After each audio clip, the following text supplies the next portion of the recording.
Hey, and welcome back to the Average Joe Nerdcast Checkpoint Extra Edition.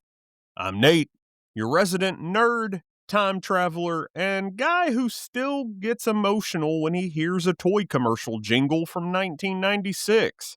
If you've been hanging around the feed, you probably remember last week's Checkpoint Extra. You know, our Mighty Morphin Power Rangers deep dive. That Morphin meltdown where I confessed I actually cried when Tommy lost his Green Ranger powers. And if you listened all the way through, props, by the way, you already know that show was not just a phenomenon. It was a blueprint. You see, Power Rangers cracked open a portal, a Technicolor wormhole, if you will, that every other 90s kid action series tried to leap through. VR Troopers, Masked Rider, Superhuman Samurai Cyber Squad. The list goes on and on. But among that lineup of leather suits, recycled Japanese footage, and toy aisle explosions, one show crawled out of the comic book pages, crashed headfirst into a haunted mansion, and shouted, "Big Bad Beetleborgs! Big Bad Beetleborgs!" Yeah, we're going there. This episode is going to be our deep dive into the Big Bad Beetleborgs, Saban's strangest, funniest, and most Frankenstein creation. So let's roll back to the mid-90s, a sacred era when Saturday mornings felt like church and Fox Kids was the gospel.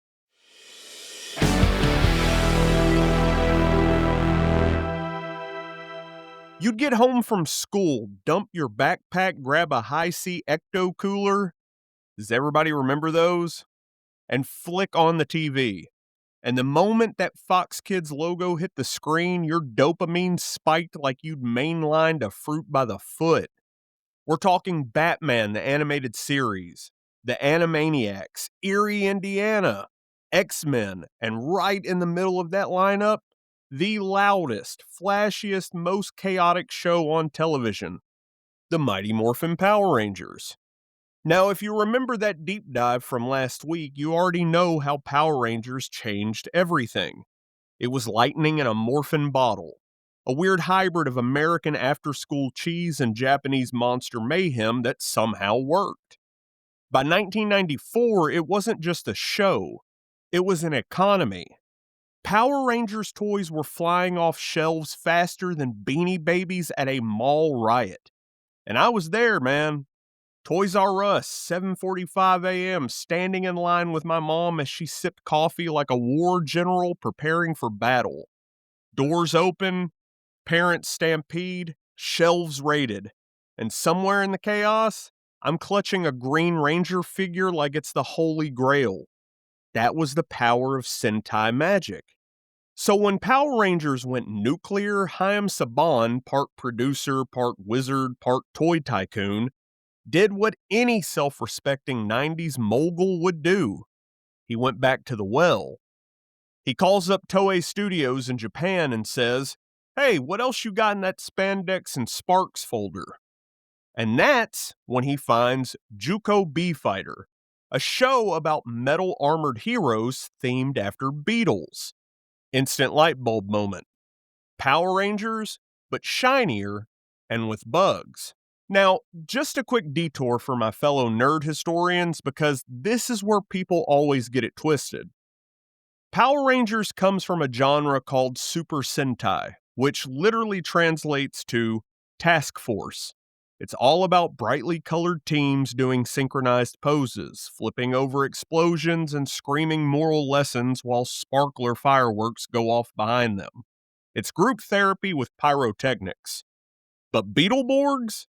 That comes from Tokusatsu, the broader Japanese umbrella for anything that uses practical special effects, suits, miniatures, and explosions that probably were not OSHA approved. Toku means special. Satsu means filming. So Godzilla, Tokusatsu. Ultraman, Tokusatsu. Power Rangers, that's Tokusatsu's hyperactive cousin, Super Sentai. Now, if Sentai is your overachieving cousin doing synchronized karate poses, then Tokusatsu is the cool uncle who rides a motorcycle through a fireball, high fives a rubber monster, and still shows up late to the barbecue. Saban took one look at that family reunion and said, "Yeah, I'll take all of them." Now imagine walking into a network meeting in '96 and hearing this. Okay, so it's Power Rangers, but instead of teenagers, it's kids. They hang out in a comic book shop. A ghost grants them one wish, so they become superheroes. Oh, and the haunted mansion down the street? Yeah, it's filled with monsters who act like the Munsters on caffeine. That's not a pitch, that's a fever dream. But for Fox Kids, that was pure gold. Because Beetleborgs mashed every '90s kid obsession into one shiny, sugar-loaded smoothie. Comic books, monsters, transformation sequences. It was Goosebumps meets Power Rangers meets What If Ghostbusters was written by a kid on his fourth Capri Sun. Now, Saban's genius was not just in repurposing footage. It was in monetizing chaos.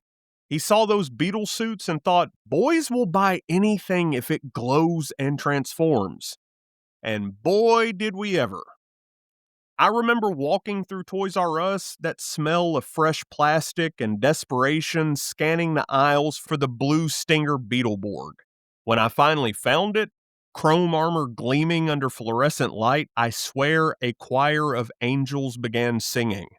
It had elbow articulations, removable weapons, and packaging that proudly shouted, "As seen on Fox Kids." That was our seal of approval back then. You didn't need Metacritic, you needed a Fox logo and a commercial between X-Men and Bobby's World. And the vibe of Beetleborgs was pure Saturday morning caffeine overdose. You could feel the sugar crystals in the dialogue. The heroes? Just normal kids. Drew, Joe, and Roland, living the comic book dream. Their hangout? A literal comic shop called Zoom Comics. Their mentor? A genie ghost hybrid named Flabber who looked like Elvis if he died during a birthday party at a Spirit Halloween store. And the villains? A rogues gallery of living comic book monsters called the Magnavores, led by a baddie named Vexor who looked like Skeletor got tenure at a Hot Topic. It was ridiculous, but it absolutely worked. Every episode was a masterclass in the cheap fireworks big heart school of storytelling. You'd see the camera shake mid-fight, sparks flying from armor suits clearly made of molded fiberglass, and you knew, this is not Sentai choreography. This is Tokusatsu chaos. Because that was the difference. Power Rangers felt like synchronized action ballet. Beetleborgs felt like somebody just yelled, "Go!" and set off fireworks in a parking lot. And here's where our worlds collide. Power Rangers gave Saban the template.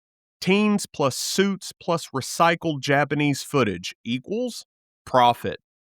Beetleborgs gave him a chance to remix it. A younger cast, sitcom flavor, monsters instead of mentors. So where Power Rangers was about destiny and teamwork, Beetleborgs was about imagination and wish fulfillment.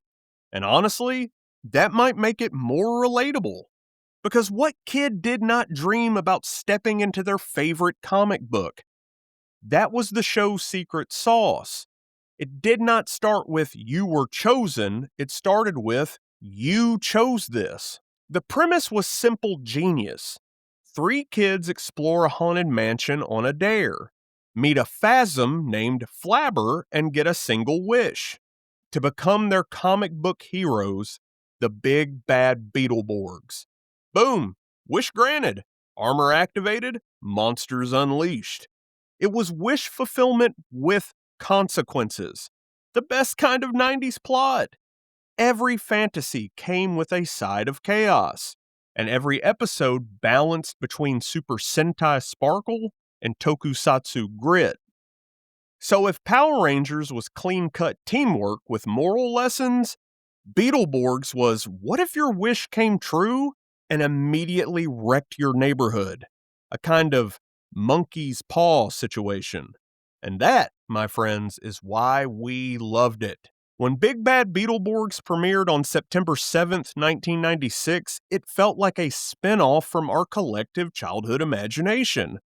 The armor was ridiculous, the villains hammy, the jokes corny, but none of that mattered to us 90s kids because it hit the same wavelength of joy that Power Rangers had, just through a cracked neon mirror. It was Sentai polish with Tokusatsu fingerprints all over it, and for a brief shining moment, we all believed that maybe, just maybe, our comic books could come alive too. So picture this. You're 9 years old. You're sitting too close to the TV with a bowl of Count Chocula, and the episode opens on a creaky old house that looks like the Munsters moved in, trashed the place, and left behind a fog machine they bought at Spencer's Gifts. That's Hillhurst Mansion, the beating, cobweb-covered heart of Big Bad Beetleborgs. And before we even meet our armored heroes again, the camera cuts to what looks like a Universal Monsters family reunion. A vampire, a mummy, a Frankenstein's monster, a werewolf, and, because the 90s had absolute zero chill, a Phasm ghost who dressed like Elvis, talks like Jim Carrey, and grants wishes like the most chaotic genie in history. That's right, Flabber. So let's talk about the man, the myth, the spectral sideburns. Flabber wasn't just comic relief. He was the chaos engine. Think of him as if Beetlejuice, Elvis, and the genie from Aladdin had been fused together in a lab run by Nickelodeon's slime department. He lived inside a pipe organ that doubled as a portal, a studio audience, and a safety hazard. The actor, Billy Forrester, somehow managed to channel every cartoon voice ever made while balancing 3 pounds of prosthetics and a bouffant that could pick up FM radio. Flabber was the anti-Zordon, where Zordon was all, Rangers, you must focus and believe. Flabber was like, kids, the monsters broke the lawn flamingos again, let's jam! And that's where Beetleborgs leaned way more into the sitcom lane. So if Power Rangers was your Saturday morning Super Sentai sermon, tight teamwork, explosions, life lessons, Beetleborgs was your tokusatsu variety show. Same explosions, but now they came with punchlines and a studio laugh track that sounded suspiciously like the one from Step by Step. And Flabber didn't haunt Hillhurst alone. He had roommates. So let's meet the tenants. Count Fangula, the vampire who looked like Dracula's tax accountant. Constantly cranky, always overdramatic, the kind of guy who'd drink tomato juice out of a wine glass at brunch. Mums the Mummy, a bandaged bro who sounded like he was one punchline away from a stand-up career. Wolfie. Now imagine a werewolf voiced by a cartoon surfer dude who just wanted to shred the backyard instead of humans. Frankenbeans. Yes, you heard me right. Frankenstein's monster plus beans. Don't overthink it. He was lovable, clumsy, and probably responsible for half the mansion's property damage. Together, they were like the Addams Family meets Scooby-Doo, but filmed through a lens smeared in peanut butter fingerprints. And somehow, it all worked. Every time the heroes weren't fighting, the monsters were bickering about chores, pestering Flabber, or trying to scare off random door-to-door salesmen. It gave the show that haunted house sitcom flavor. Part horror, part home improvement. I swear, if they just added a laugh track sting every time Wolfie fell through a window, it could have aired right after Family Matters on TGIF. Now here's where the Tokusatsu versus Sentai running gag earns its stripes. You could feel the tonal whiplash whenever the show jumped from American-shot mansion hijinks to the imported Japanese fight footage. One minute you're watching Wolfie chase the mailman, the next, Drew's in full armor doing backflips through a quarry while explosions go off behind him. That's the Tokusatsu switch-up, baby. Power Rangers would give you a graceful Sentai pose. Beetleborgs? They'd give you 3 sparks, a fog machine, and a guy in a bug helmet tripping over a rock. And it was absolutely glorious. It's like switching channels between Full House and a Godzilla movie every 5 minutes. And somehow your brain just accepted it as normal TV. And let's not forget our trio of heroes living among the madness. Drew McCormick, the Blue Stinger Beetleborg, natural leader, comic book purist, probably the kid who alphabetized his trading cards. Joe McCormick, his sister, Red Striker Beetleborg, tough as nails, the reason the show even passed the Bechdel test for 3 episodes straight. Roland Williams, Green Hunter Beetleborg, cooler than the other side of the pillow, and his family ran the comic shop, Zoom Comics. Together, they brought the human grounding to the monster madness. You had the everyday life stuff, homework, bullies, that one kid who somehow owned a camcorder intercut with tokusatsu battle royales that looked like they'd borrowed props from VR troopers. And it all orbited around Hillhurst Mansion. That set was the visual identity. Every episode kicked off or ended there. Fog, organ, Flabber making bad puns. It was like the Sentai Base Command Center had been replaced with a haunted Airbnb. And Hillhurst wasn't just comic relief, it became part of the plot. When Flabber accidentally opened portals, monsters escaped the comics and attacked the town. That's when you'd cue the fight footage from Juco B-Fighter, with a few wide shots of American actors awkwardly matching the armor. Cue that tokusatsu switch again. Every time it happened, you could almost hear a producer yelling, "Okay, time to cut to Japan!" Beetleborgs did not hide its seams. It wore them proudly, like duct tape on a cosplay costume. And you've got to respect the vibe. Every single episode looked like October 31st exploded on the set. Orange gels, green uplights, Thunder FX on loop, and props that looked straight off the Spirit Halloween clearance rack. And that aesthetic worked, because it made the show feel like a year-long Nerdoween. Fox Kids struck lightning. They gave us a show that made Halloween feel like a superhero genre. It was spooky, goofy, heroic, and just a bit scary. The perfect gateway for kids who loved monsters but weren't ready for Stephen King nightmares. And here's my favorite part of this whole Hillhurst haunted sitcom era. It proved Saban could mix tones like a mad scientist. He looked at Super Sentai and said, "Cool, we've got teamwork and robots." Then he looked at Tokusatsu and said, "Great, we've got explosions and foam latex." Then he poured them both into a beaker labeled "What if Scooby-Doo had laser guns" and shook it until ratings came out. And the result? The Big Bad Beetleborgs. A show where you could laugh at a mummy's one-liner 1 minute and cheer for a mecha beetle explosion the next. That is peak 90s programming alchemy right there. Hillhurst Mansion was not just a set piece. It was the show's soul. A place where the monsters were roommates, ghosts were mentors, and kids were superheroes by accident. It turned the everyday into the epic and made comic book fantasy feel right down the street from you. It was goofy, it was cheap, and it was ours. And as the credits rolled each week, you could almost hear Flabber shouting from the organ, "Don't forget to laugh, kids! You never know what might crawl out of your comic next." Okay, so Flabber grants the wish. The kids have their shiny new bug armor, and now it's time for the part every 90s kid waited for. The fight scenes? Because you could not sell toys without explosions. That's just basic economics. Every hero needs a villain, and Beetleborgs gave us a rogues gallery that looked like Hot Topic raided the clearance rack at Spirit Halloween. Meet Vexor, the big bad in black armor. Half demon, half mosquito, full drama. Vexor was the kind of villain who did not walk anywhere. He just materialized in smoke, just a monologue about how underpaid his minions were. His crew? The Magnavores, a trio of comic book delinquents brought to life when Flabber's magic backfired harder than Windows 95.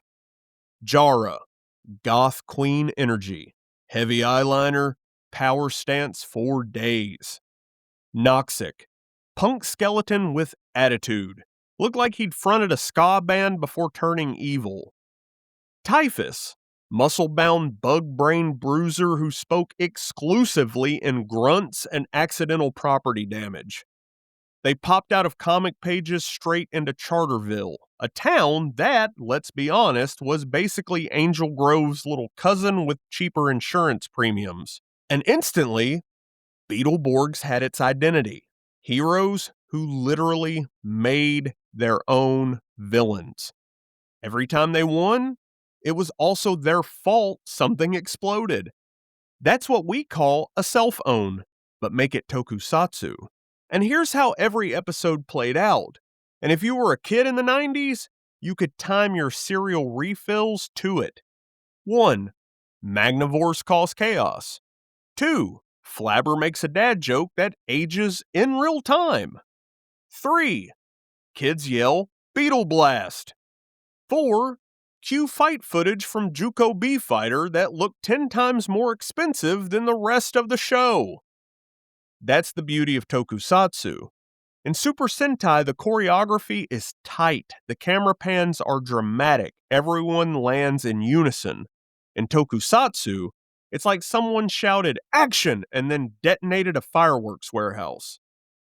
And Beetleborgs lived for that chaos.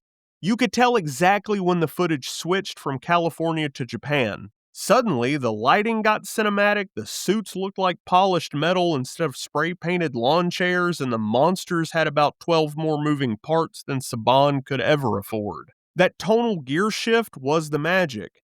It's why we kept watching. Not because the plot made sense, but because we wanted to see how many pyrotechnics could fit into a children's time slot.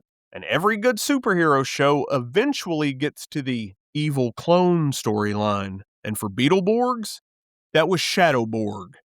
Think of him as the Venom to Drew's Spider-Man, except with more sparks and less existential dread. He was a jet black Beetleborg with red eyes, forged by Vexor to be the ultimate counterbug.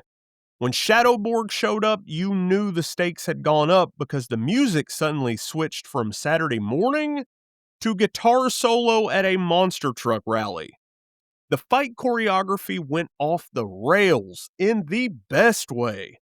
You had spinning sword clashes, laser beams, and enough mid-air explosions to violate several fire codes. It was the most tokusatsu thing Beetleborgs ever did. All spectacle, no filler.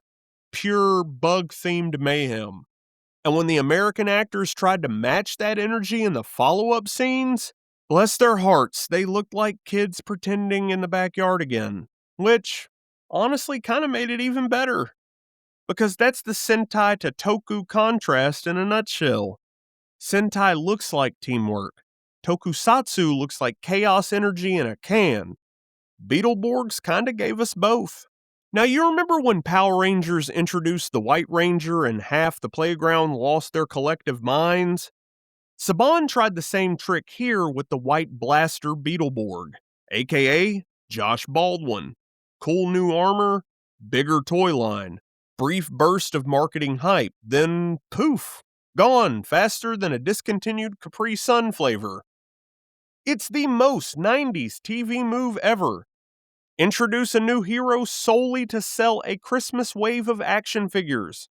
And we fell for it every single time.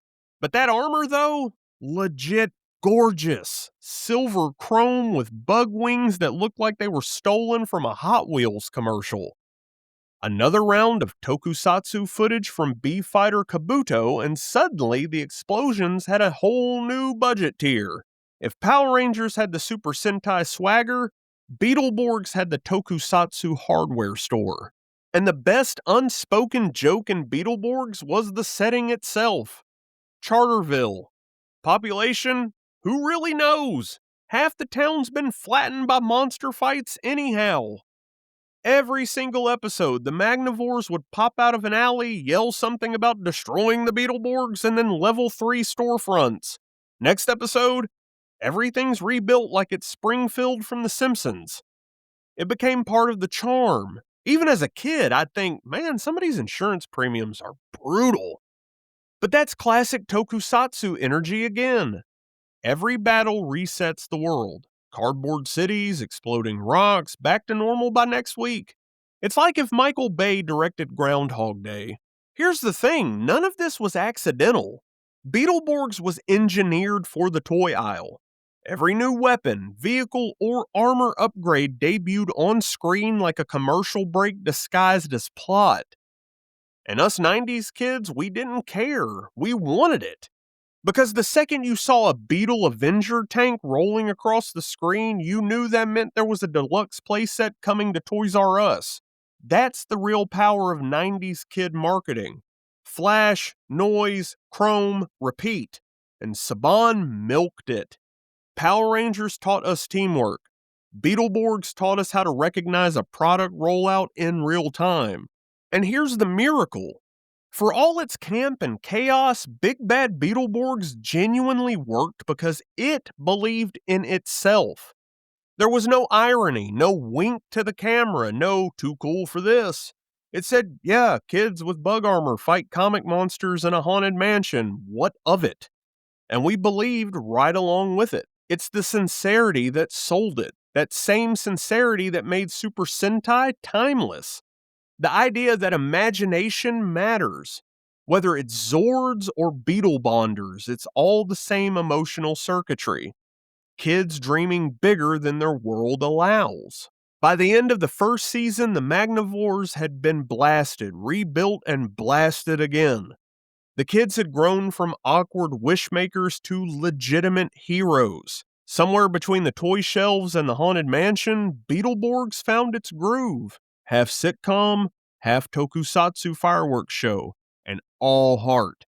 Because that's the truth of the 90s superhero boom. You didn't need a cinematic universe. You just needed chrome armor, a fog machine, and a dream. Cue Season 2, 1997. The year everything had to be extreme. Soda was surge. Skateboards had flames. Even Lunchables added extra cheese like they were bulking for the X Games. And Big Bad Beetleborgs? They looked at the 90s energy drink aisle and said, fine, you want extreme? Hold our bug juice. Cue the chrome. You know a show has entered its midlife crisis when the logo suddenly gets pointier. And that's exactly what happened. Big Bad Beetleborgs molted its exoskeleton and reemerged as Beetleborgs Metallix. New suits, new monsters, new toys, same wild tone. In-universe, it started simple. Vexor was gone. New villains crawled out of the comic pages, and Flabber, bless his chaotic soul, accidentally zapped the Beetleborgs into upgraded armor. Out of universe? Saban had run out of Juco B-Fighter footage and cracked open the sequel series, B-Fighter Kabuto. Different suits, bigger explosions, fresh merchandising potential. That's right, kids. The Super Sentai cousin was evolving, and our Tokusatsu uncle wasn't about to get left behind. New season, new creeps. Goodbye, Magnavores. Hello, Crustaceans. A gang of ocean-themed nightmares led by Nucus, who looked like a triceratops went to art school.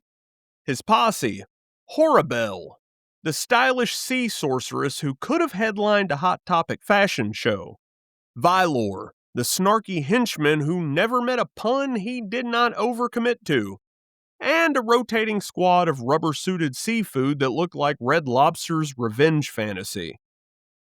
They didn't just want to destroy Charterville, they wanted to remodel it in seashell chic. The tone shifted too, a little darker, a bit slicker, and dare I say, just a hair more serious.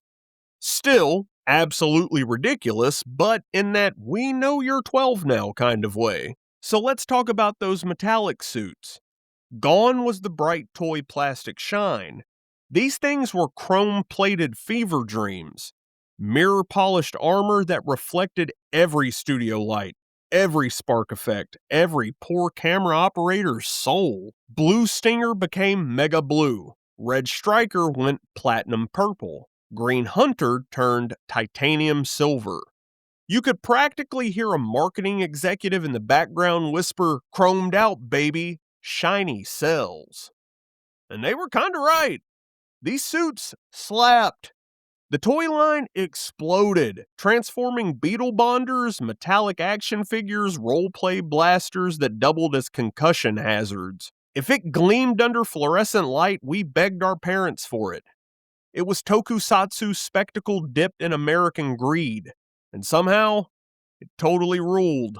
Season 2 basically did in 1997 what Hollywood does every 3 years now.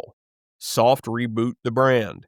Keep the kids hooked, make it look more cinematic. It's the same instinct that took Batman from neon nipples to Christopher Nolan.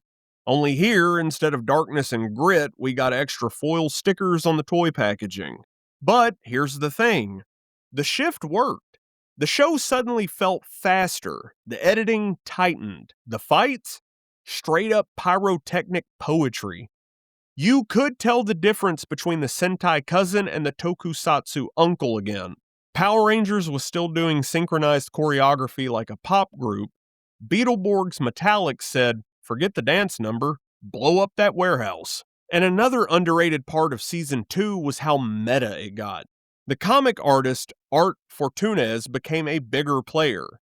Literally the guy whose drawings created and destroyed worlds. That's a pretty deep concept for a show that also featured a werewolf mowing the lawn. It made Beetleborgs feel self-aware without ever breaking character. Every time Art sketched something, the Crustaceans tried to steal it. Flabber messed it up, and the kids had to go and fix it. It was the purest imagination equals power metaphor a 90s show could pull off, and it hit hard for kids who lived on sketchbooks and daydreams. And let's be real, Metallix turned the explosion budget up to 11. I am convinced half of Fox Kids' pyrotechnics came from this set. You'd watch an entire quarry light up like the 4th of July, and somewhere a production assistant was probably yelling, "We still need that shot for Masked Rider!" That's the Tokusatsu spirit. Where Sentai is about precision, Tokusatsu is about passion, and several small detonations. It's art through controlled chaos, and Metallix was the magnum opus of that philosophy. Walking into Toys R Us that year was like staring into the sun. Every box was metallic foil, every figure was limited edition. You could not even tell if you were in the Power Rangers section or the Beetleborgs aisle anymore. It was all just one massive wall of chrome and promise. And yes, I bought it. All of it. My allowance never stood a chance. Now, the behind-the-scenes truth was less shiny. Ratings were slipping, production costs climbing, and kids were starting to drift towards Pokemon, Digimon, and the next big toy-based obsession. Metallix kept the lights on, but you could feel the network fatigue. The plot lines got weirder, the monster suits got cheaper, and the laugh tracks started to sound tired. Even the Tokusatsu footage felt like it was running on fumes. Same explosion angles, same quarries, different color filters, but to us fans, we did not care. Because the Beetleborgs were still out there fighting, and that is what mattered. It was like watching your favorite garage band play one last encore. Louder, messier, and somehow more heartfelt. Beetleborgs Metallix wrapped in early 98 after 88 episodes total. No grand finale, no farewell tour, just a slow fade into Fox Kids history. But those of us who were there remembered the glow. That last season was pure 90s sincerity. A show still swinging, still shining, even as the world was moving on. And when that final organ sting hit, it felt like the end of an era. The last tokusatsu uncle riding his motorcycle through an explosion, waving goodbye to Saturday mornings. Every 90s kid had that one sacred object. For me, a comic book with a cover so shiny you could blind a man with it. You'd stare at the artwork, muscles, capes, lightning, and wonder what it would feel like to step inside that page. Big Bad Beetleborgs took that question and said, cool, let's build a show around it. And also add a ghost with a pompadour. That was the genius of Beetleborgs. It turned imagination itself into a superpower. Drew, Joe, and Roland did not get bitten by a radioactive bug or chosen by a floating head in a tube. They asked for it. They were kids who loved a comic book so much that the universe blinked and said, okay, you're it. Sentai says the ancient spirits have chosen you.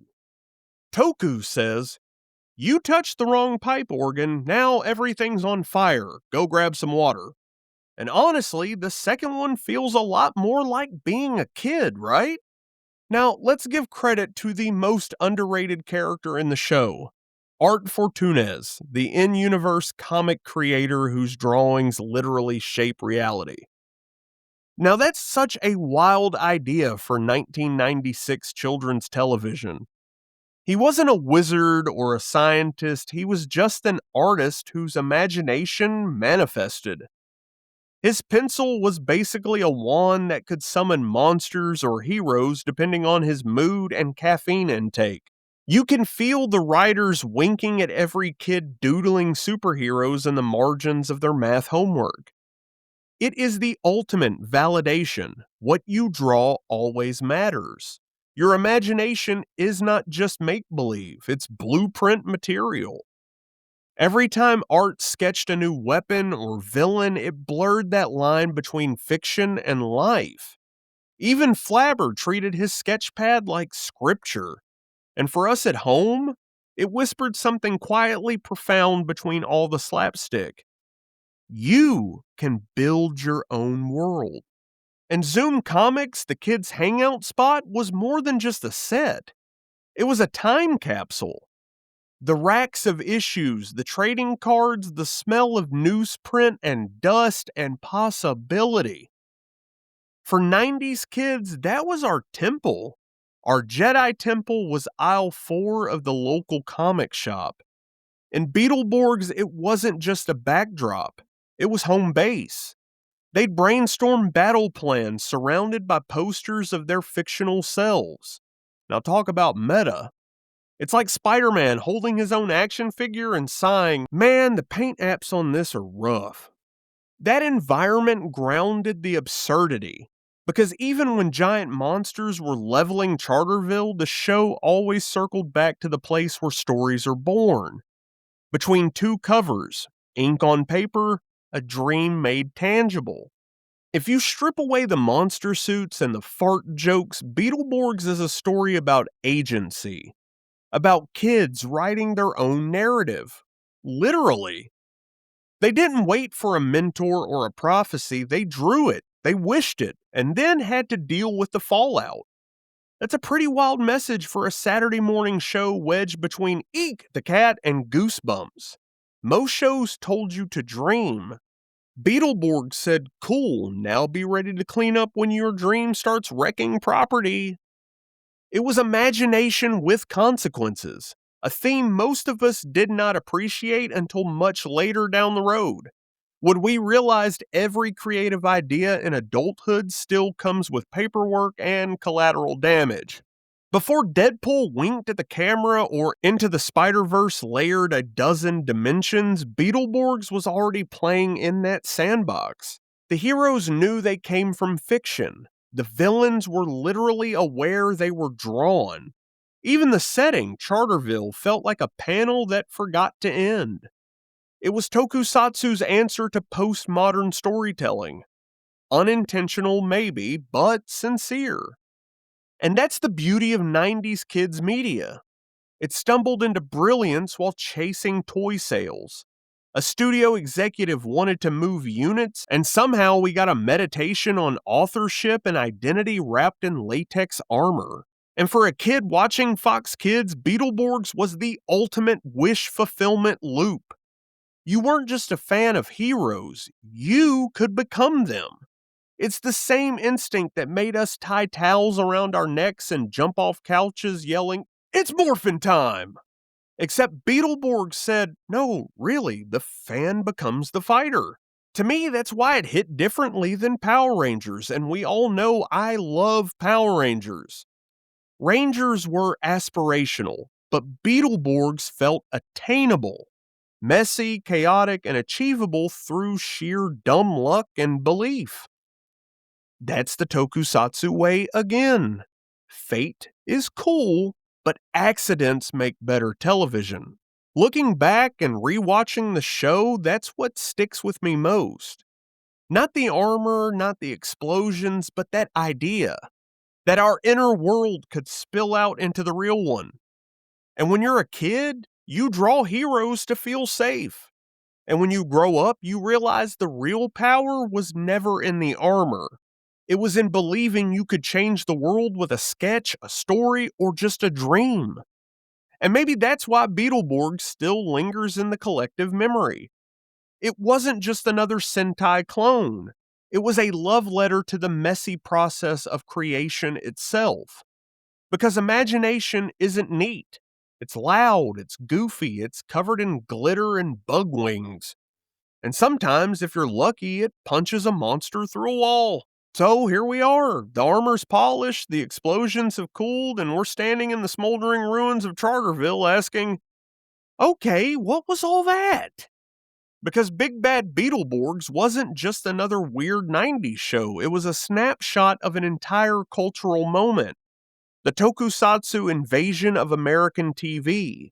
Between 1993 and 1999, Fox Kids became ground zero for imported chaos. Every few months, another Japanese special effects series got repackaged, overdubbed, and unleashed on US airwaves. If it had foam suits, smoke machines, or stuntmen on fire, chances are Saban bought the rights. You had Mighty Morphin Power Rangers, the flagship Super Sentai cousin, VR Troopers, stitched together from Metallix and Spielban like a Frankenstein of two separate shows. Masked Rider, adapted from Kamen Rider Black RX. And Big Bad Beetleborgs, our metal hero tokusatsu uncle who showed up uninvited but brought the best fireworks.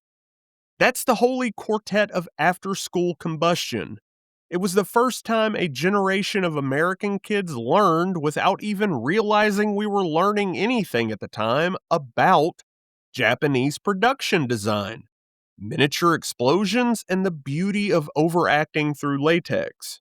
So let's take a quick break and hit the nerd chalkboard for just a second. Super Sentai is the team-based formula. Color-coded unity, friendship speeches, synchronized poses. It's disciplined chaos, a boy band with martial arts degrees. Tokusatsu is the parent genre. Less teamwork, more spectacle. It's messy, glorious, and occasionally filmed in a gravel quarry at dawn. Power Rangers taught us about cooperation. Beetleborgs taught us that sometimes 3 kids, a ghost, and a Frankenstein roommate can still save the day if you yell loud enough. And that's why Beetleborgs stands out. It didn't just copy the Sentai vibe, it mashed tokusatsu energy with American sitcom DNA. It was the first genuine East meets West comedy hybrid on kids' TV. And do any of you remember the playground conversations? We would debate who would win, the White Ranger or Shadowborg, VR Troopers or the Beetleborgs, Ultraman or anyone. Those debates were our introduction to global fandom before the internet made it easy. We were just kids swapping oral history like little film scholars in Power Ranger pajamas. And the overlap mattered. It built a bridge. A whole generation grew up wanting to know where the footage came from, which in turn created future filmmakers, editors, and effects artists.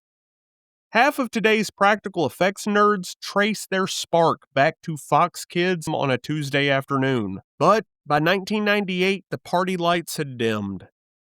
The ratings slid, costs climbed, and Pokemon arrived like a digital tidal wave, and suddenly kids wanted to trade monsters, not blow them up. Saban tried to pivot, new Power Ranger seasons, fresh imports, but the tokusatsu craze had peaked. Beetleborgs Metallix ended quietly. Reruns began trickling out, and Charterville sank beneath the tide of nostalgia. No finale, no crossover episode, no Morphin goodbye. Just one last organ sting and a fade to static.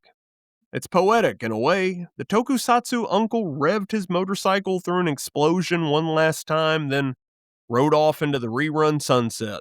But here's the thing. The spark never really died. Those shows taught kids that spectacle and sincerity could coexist. They normalized rubber monsters, wire work, and the idea that teamwork might actually solve something. And look at modern media. Everything from Power Rangers reboot rumors to Pacific Rim and Ultraman Rising owes DNA to that 90s import boom. Even Marvel's cinematic formula, colorful squads, monster armies, moral speeches followed by CGI carnage. You can trace it back to that same tokusatsu heartbeat. Beetleborgs might not have the global footprint of the Power Rangers, but it left fingerprints everywhere. Every time a show treats comics as portals or mixes horror with heroism, that's Beetleborgs echoing through the panels. Now jump forward to now, there's still a community keeping the bug suits alive. Cosplayers rebuild the armor with 3D printers. Shout Factory drop DVD sets. Clips float around on TikTok captioned when Saturday mornings peaked. People rediscovered it not because it was perfect, but because it was theirs. It is comforting to know someone else remembers the same fever dream that you do.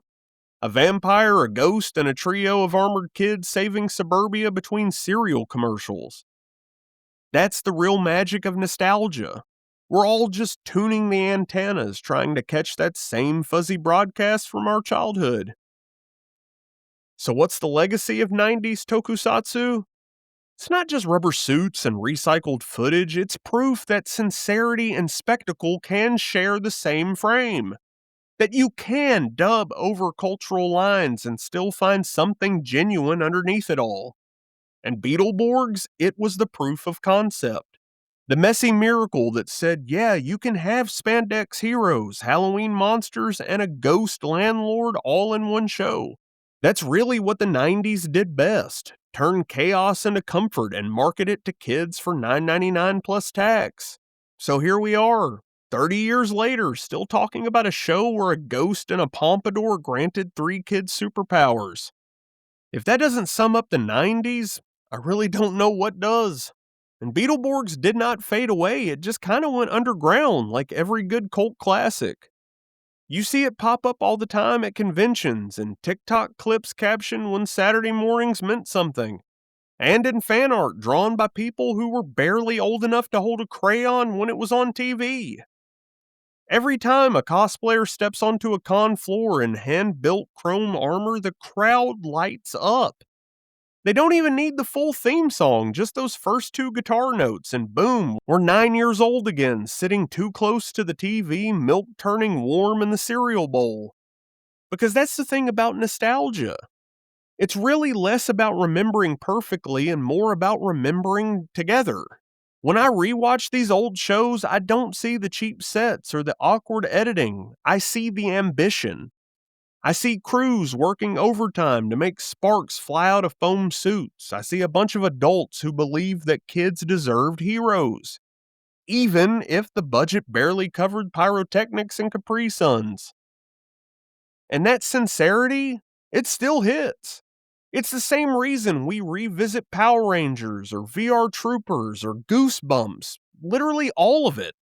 We're not chasing perfection, we're chasing feeling. The world today is slick, polished, algorithmically optimized. But back then, Every episode of Beetleborgs or Power Rangers felt like it could fall apart at any moment. And that unpredictability was a part of the magic.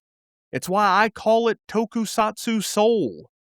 Super Sentai gives you control. Tokusatsu gives you chaos. And sometimes chaos is exactly what you need. Because chaos reminds you that humans built this stuff by hand. And those ripples are everywhere. In fan projects, indie shows, even modern superhero fatigue. Because Beetleborgs quietly taught us something huge. It's okay to mix genres, to be goofy and heartfelt at the same time. Before Marvel blended comedy into heroism, before the multiverse went mainstream, a little Fox Kids show was already doing it with comic panels, haunted mansions, and bug helmets. When we kicked off this Checkpoint Extra, I joked about crying when Tommy lost his Green Ranger powers. And that's still true. But here's the other truth.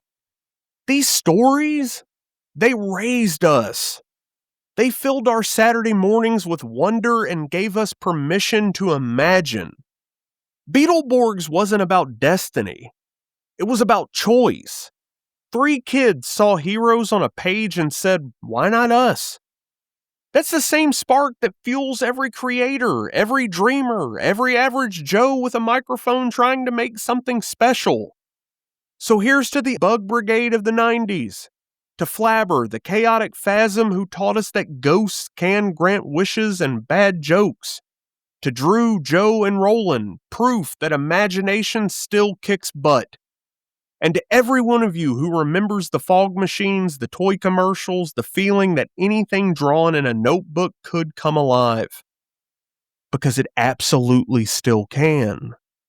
To my player 2, thank you for putting up with me humming theme songs from 1996 at full volume.